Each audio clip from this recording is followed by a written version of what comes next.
For your information, I got the kill shot. This is what Israel Adesanya had to say after his friendly encounter with his arch-rival Alex Pereira at the Los Angeles airport.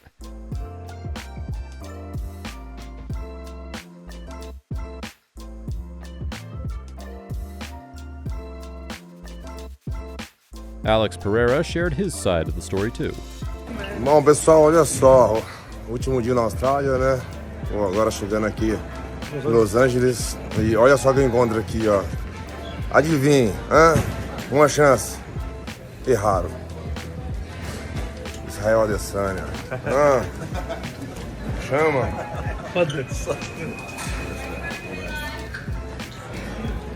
Pereira and Adesanya most recently fought at UFC 287, where the Nigerian-New Zealander knocked him out in the second round to reclaim his middleweight title. Aljamain Sterling's coach, Ray Longo, blasts Dana White for being unfair to his student. But before we move ahead with the story, please take a moment to subscribe and turn on your notifications. Thank you.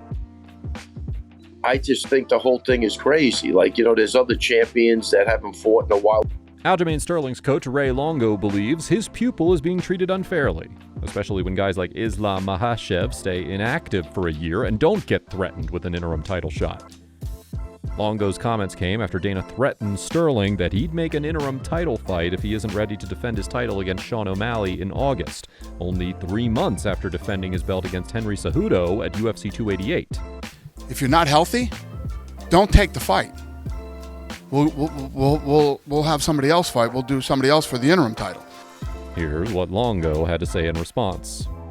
I think it's the inconsistency of, well, Makhachev hasn't fought in a year. Why are you rushing me to fight in 2 months?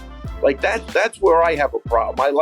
I like fairness, and I like the transparency of knowing everybody's doing the same thing. Like if if Dana wanted to turn everybody around every 2 months, then that's it. That's what you signed up for.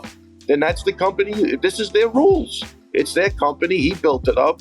He gets to call the shots. But to do one thing one time and not another time, I think that's where it gets a little sticky for me. But to be fair to Makhachev, he made his first title defense only 4 months after winning the UFC lightweight title.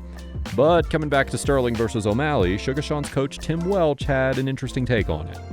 For a start, Welch sympathizes with Sterling. It does kind of suck for Aljo, just having to get pushed in there and not really getting a say. But the UFC knows what they're doing. So I just try to stay out of that. While Welch respects Sterling as the champion of the bantamweight division, he also thinks the UFC wants O'Malley to have that belt, and for obvious reasons. Do you feel like the UFC wants you guys to win? Oh, what? I mean, yeah, for sure. Having Sugar be the champion, I mean, what other bantamweight in history has just one-punched people and walked off? Like Mark Hunt, a bantamweight, a tall, skinny kid with tattoos and curly hair, one-punching people and walking off. The UFC knows what they're doing. Sugar's a big superstar, and the UFC helped with that. So I'm sure the UFC would love to see a KO artist that's as flashy as Sean be the champion. Aljamain Sterling agrees with Welch to a certain extent, but he doesn't really appreciate his reasoning. I do think that the UFC does want that. But then when he started going into like his reasonings of why and start calling himself like this knockout artist, and not saying he never knocked anybody out, but it's just very different now that he's swimming with the big boys in the deep end. Как ты считаешь, есть ли у тебя какая-то суперспособность или уникальное качество, которых нет у других бойцов? Я думаю, мое качество, наверное, в том, чтобы ударить оттуда, откуда никто не ожидает. И я иногда сам не могу понять, откуда удары могут вылететь. И я иногда это могу не контролировать. Things will certainly be getting out of control once Sharaputdin Magomedov, or Shara Bullet, or the Pirate, steps inside the octagon for the first time to face Derek Brunson at UFC 294, according to reports. The one-eyed Dagestani beast is an exceptional striker.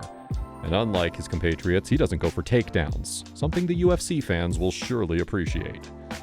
Magomedov is 11-0 as a professional with 10 finishes, and his career is loaded with highlight reel knockouts.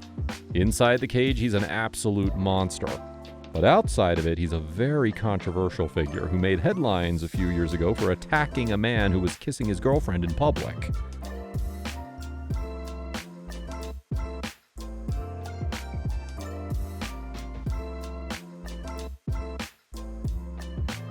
Most recently, Magomedov was seen kicking his opponent after getting submitted during a grappling match in Thailand.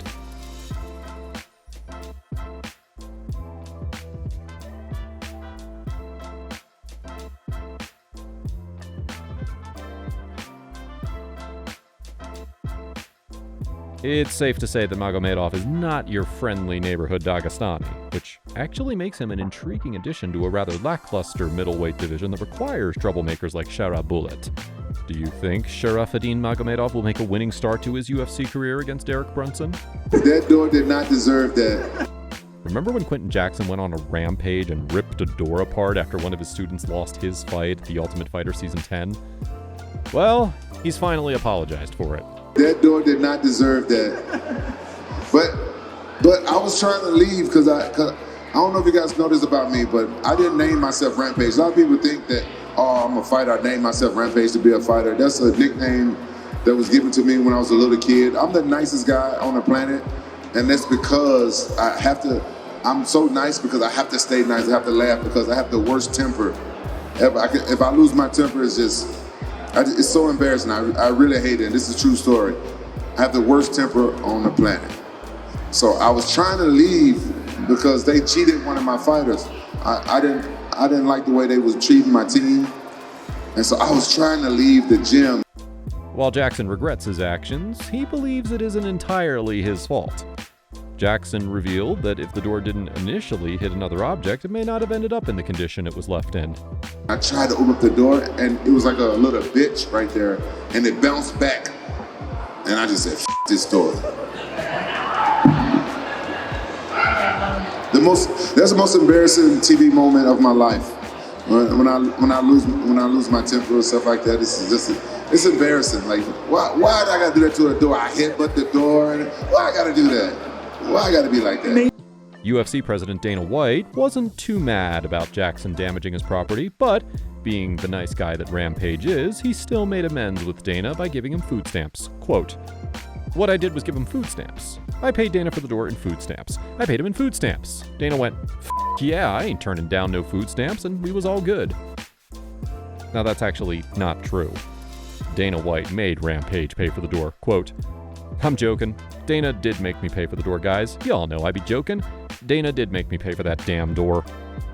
That's it for today. We'd love to hear your thoughts on today's stories, so write us in the comments section below.